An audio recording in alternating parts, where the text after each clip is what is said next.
Hi guys, you are watching my channel Ehsan pets. अस्सलाम वालेकुम। मैं हूं एहसन ज़फ़र, कराची, पाकिस्तान से।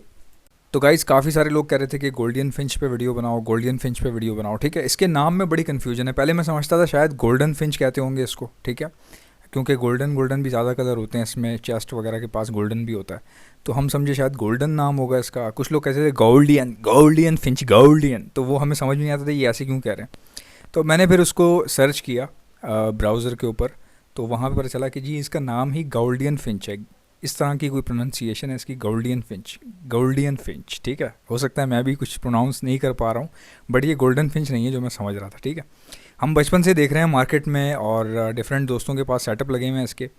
मुझे बहुत खूबसूरत लगती थी, लेकिन जब भी मैं ये ख़रीदने जाता था तो आपके भाई की फट जाती थी। ठीक है भाई, क्योंकि ये ठीक ठाक एक्सपेंसिव होती हैं, मजाक नहीं है ये। इनमें बहुत सारे कलर्स आते हैं, जो कुछ कलर्स ऐसे हैं जो कॉमन है, लेकिन भाई इसका तो कॉमन भी बहुत महंगा है, इसको मजाक ना समझें आप। तो इसका स्कोप भी बहुत है माशाल्लाह, चलती है, मतलब दुनिया भर में इसकी ख़रीद फ़रोख्त बहुत ज़बरदस्त है। बहुत अच्छा बिज़नेस है इसका, बहुत ज़बरदस्त इसका ब्रीडिंग भी अच्छी आती है। लेकिन इसमें ये कुछ अच्छा, मैं आपको सबसे पहले ये इसका जो गलत फ़हमी है ना इसके अंदर, बर्ड्स के अंदर गलत फ़हमी क्या है, लोगों को एक माइंड में स्टीरियोटाइप है कि शायद गोल्डियन, लोगों से आपने सुना होगा कि गोल्डियन फिंच जो है वो अपने बच्चे नहीं पालती। ये गलत है, बिल्कुल गलत, बिल्कुल गलत, रॉन्ग रॉन्ग रॉन्ग। अब सुने क्या, क्यों नहीं ऐसा होता। याद रखें, कॉकटेल्स जिस तरह आप लोग रखते हैं ना, कॉकटेल्स में कुछ पेयर अच्छे पेरेंट्स नहीं होते, वो बच्चों को ठीक से फीड नहीं कराते, तो उनके बच्चे हम लोग आगे पीछे ट्रांसफ़र करते हैं, लेकिन ब्रीड लेना नहीं छोड़ते। बाकी पेयर तो सही कर रहे हैं ना ब्रीड। इसी तरह इनमें है कि गोल्डियन फिंच जो है, गोल्डन निकल रहा है मेरे मुंह से, गोल्डियन फिंच जो है ये सब अपने बच्चे खुद पालती हैं भाई। बहुत कम पेयर ऐसे होते हैं जो तंग कर रहे होते हैं, फीड नहीं करवाते बच्चों को, या अंडे दे के खुद बाहर घूम रहे होते हैं, बैठते ही नहीं उस पर। बहुत कम ऐसे पेयर होते हैं जो इस तरह से करते हैं। लेकिन उसके लिए हल क्या होता है, हमेशा याद रखें, किसी भी बंदे को अगर गोल्डियन फिंच से ब्रीड लेनी है या गोल्डियन फिंच रखना चाहता है, 2-3 पेयर लेना चाहता है टेस्टिंग के लिए, तो याद रखें गोल्डियन फिंच लेने से पहले आपके पास बेंगलीज़ का होना बहुत ज़रूरी है। अभी आपने बहुत सारे लोगों से सुना होगा, यार बेंगलीज़ के नीचे रखते हैं, बेंगलीज़ के नीचे रखते हैं। बेंगलीज़ जो है वो बहुत ही अच्छे पेरेंट्स होते हैं। बेंगलीज़ फिंच जो है वो एक अलग टाइप है फिंच की। ठीक है, बेंगलीज़ जो है वो बिल्कुल अलग है, इससे बिल्कुल डिफरेंट होती है वो। ये अलग हैं, वो अलग हैं, लेकिन मज़े की बात यह है कि इनका बॉडी का पॉस्चर और चोंच का साइज़ तकरीबन एक करीब बराबर होता है। ठीक है, गोल्डियन फिंच के बच्चे आप बेंगलीज़ के नीचे रख सकते हैं। ठीक है, अगर आप डायरेक्टली बच्चे रख दें या अंडे उसके हटा के डायरेक्टली बच्चे भी रख देंगे, तब भी जो है ना बेंगलीज़ पाल लेंगी, क्योंकि बेंगलीज़ जो है ना वो बिल्कुल बावली होती हैं। उनकी ममता इतनी अच्छी होती है कि वो उसके पास आप बच्चा खाली रख दें, वो खिलाना शुरू कर देगी। तो इसीलिए गोल्डियन फिंच के कुछ ऐसे पेयर जो अपने अंडों पे खुद नहीं बैठते, या तंग करते हैं, या मस्ती करते हैं, या ब्रीड बच्चों को पाल नहीं रहे होते ठीक से, उन पेयर के बच्चे या अंडे उठा के हम जो है उसके नीचे रख देते हैं, बेंगलीज़ के नीचे। बार बार बेंगलीज़ गोल्डियन मिक्स हो रहा है। ठीक है। अच्छा, अब मिसाल के तौर पे बहुत सारे लोग ऐसे हैं जिनके गोल्डियन अपने बच्चे खुद पाल रही है, सब कुछ सही चल रहा है, लेकिन फिर भी वो उनके बच्चे और अंडे फॉस्टर कर देते हैं। क्यों फॉस्टर करते हैं ये भी सुन लें आप।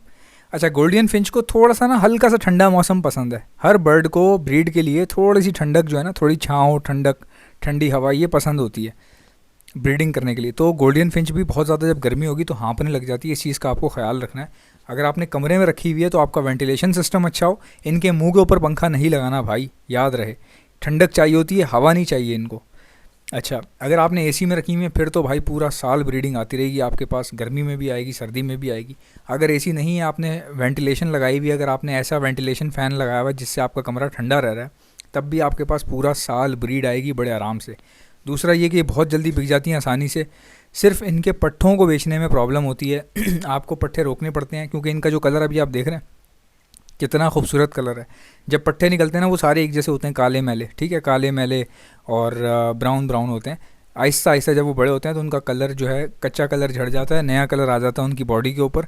तो उसके बाद जो है ना वो फिर सही से बिकने लायक हो जाती है। अभी आप देख रहे हैं ये बड़ा पीस है, तो आपको पट्ठों में इंतज़ार करना पड़ता है, ताकि जब तक ये सही हो जाए, यानी बड़े नहीं हो जाते जब तक प्रॉपर तरीके से, फिर उसकी अच्छी कीमत लगती है। क्योंकि अगर आप पट्ठे लेके जाएंगे ना किसी के पास, तो उसके लिए पहचानना मुश्किल हो जाएगा।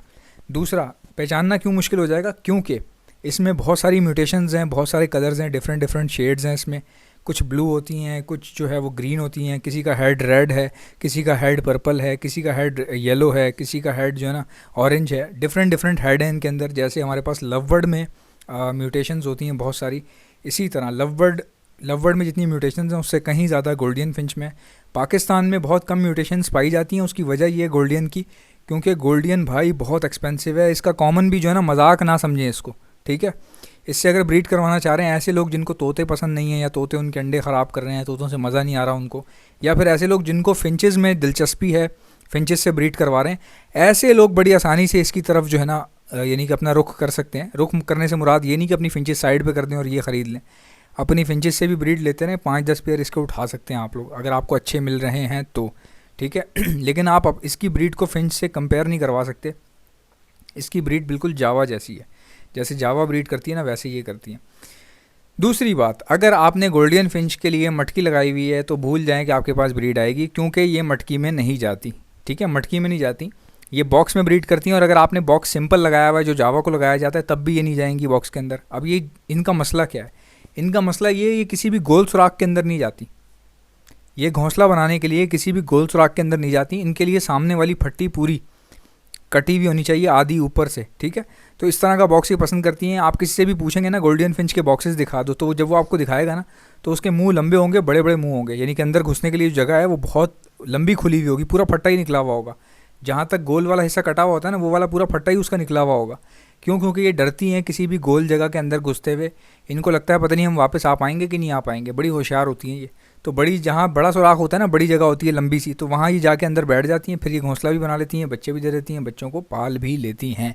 और इनमें से कुछ पेयर, बहुत कम ऐसे पेयर होते हैं जो बहुत डरपोक होते हैं, अंडे दे देते हैं मगर बैठते नहीं हैं डर के मारे कि पता नहीं जहाँ हम बैठे हैं वहाँ कहीं हमें दबच ना ले कोई, तो ये डर जाती हैं, ठीक है। बहुत कम इशू होता है ऐसा। ये सिर्फ और सिर्फ गलत फहमी है कि गोल्डियन फिंच अपने बच्चे नहीं पालती, ऐसा कुछ भी नहीं है। वो तो लोग ज़्यादा ब्रीड लेने के लिए बेंगलीज़ के नीचे फॉस्टर करवाते हैं इनके बच्चे, ताकि ज़्यादा ब्रीड आ जाए हमारे पास। और ये बात बिल्कुल सच है कि बेंगलीज़ इनके बच्चे बहुत अच्छे पालती है, बहुत तेज़ी से बड़े करती है। बेंगलीज़ का तो आपको पता है, बेंगलीज़ के नीचे हाथी का बच्चा रख दो तो वो भी शायद उसको पाल ले। हमें तो ऐसा लगता है, बेंगलीज़ के बारे में हमने सुना है ऐसा कि इसके नीचे तुम अगर हाथी का बच्चा रख दोगे ना तो ये उसको भी पाल लेंगी। बहुत अच्छे पेरेंट्स होते हैं बेंगलीज़, अपने बच्चों को भी खिलाते हैं, दूसरे के बच्चों को भी खिला देते हैं। कोई सामने आ जाए, कहीं ऊपर से बच्चा गिर जाए किसी का, उसको भी खिलाना शुरू कर देते हैं। ये बहुत अच्छे पेरेंट्स होते हैं। कौन? बेंगलीज़। गोल्डियन फिंच भी अच्छी पेरेंट है, कॉकटेल से ज़्यादा अच्छी पेरेंट है बेंगलीज़, ठीक है। कॉकटेल से ज़्यादा अच्छी पेरेंट्स है बेंगलीज़, मैं बता रहा हूँ आपको। ये बिल्कुल जावा की तरह अपने बच्चों को पालते हैं।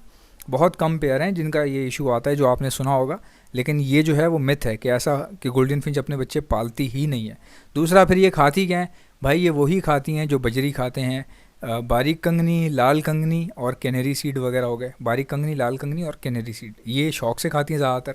इसके अलावा इनको आप कीड़े भी दे सकते हैं, खुश्क ड्राई वॉर्म दे सकते हैं, या ताज़े वॉर्म्स भी दे सकते हैं। अगर आपके पास खा रही हैं तो खिलाएं, नहीं खा रही तो फिर आप ड्राई वॉर्म्स भी खिला सकते हैं पीस के इनको। दूसरी बात, एग फूड दे सकते हैं। सॉफ्ट फूड में जो जो फूड फिंचेस को दिया जाता है वो ये भी खाती हैं। उसमें आप वेजिटेबल मैश करके भी दे सकते हैं, आप फ्रूट्स मैश करके भी दे सकते हैं। जो इनको पसंद आ रहा है ना, जो ये शौक़ से खा रही हैं वो आप इनको दें। ज़्यादातर लोगों को मैंने देखा है कि वो एग फूड बहुत शौक़ से खिलाते हैं इनको। और मेरा एक दोस्त है, वो इम्पोर्टेड जो है ना सॉफ्ट फूड मंगवाता है बाहर से, और इनके सॉफ्ट फूड में आधा चम्मच या 1 चम्मच डाल देता है और उसको मिक्स कर देता है पूरे सॉफ्ट फूड में। तो फिर ये और ज़्यादा शौक़ से खाती हैं। बाकी इसके अलावा ये है कि आप मल्टीविटामिन थोड़े बहुत मिला के सॉफ्ट फूड में इनको दे सकते हैं। किसी भाई को अगर मल्टीविटामिन्स चाहिए जो सॉफ्ट फूड में डाल के मिला के हम अपने बर्ड्स को देते हैं, चाहे वो पैरट्स हों, फिंचेस हों, जावा हो, कुछ भी हो, ऐसा मल्टीविटामिन आपको मेरे पास से मिल जाएगा। अगर आपको ऐसा मल्टीविटामिन चाहिए जो सॉफ्ट फूड के ऊपर छिड़क के खिलाया जाता है, तो आपने जस्ट मुझे व्हाट्सएप पर सिर्फ मेडिसिन लिख के भेजना है। मेरा व्हाट्सएप नंबर है 0349220045। मैं अपना व्हाट्सएप रिपीट कर रहा हूँ, 0349220045। इस पर आप मुझे मेडिसिन लिख के या मल्टीविटामिन लिख के मैसेज करें। आपका मैसेज मुझे फौरी तौर पे मिल जाएगा। और फिर जब आप ट्रांजैक्शन कर देते हैं पैसों की, तो आपने पेमेंट लिख के सेंड करना होता है, पेमेंट, ठीक है। तो फिर उससे मुझे पता चल जाता है इस भाई ने पेमेंट कर दी है, फिर मैं आपसे फौरी तौर पे आपका जो डिलीवरी करनी होती है वो मैं करवा देता हूँ। आई होप कि मेरी वीडियोस आपको अच्छी लगती होंगी। अगर आपको अच्छी लगती है तो लाइक कर दीजिएगा। अगर आप मेरे चैनल पर नए हैं, चैनल को सब्सक्राइब कर लीजिएगा। आपसे मुलाकात होगी इंशाल्लाह नेक्स्ट वीडियो में। अल्लाह हाफ़िज़।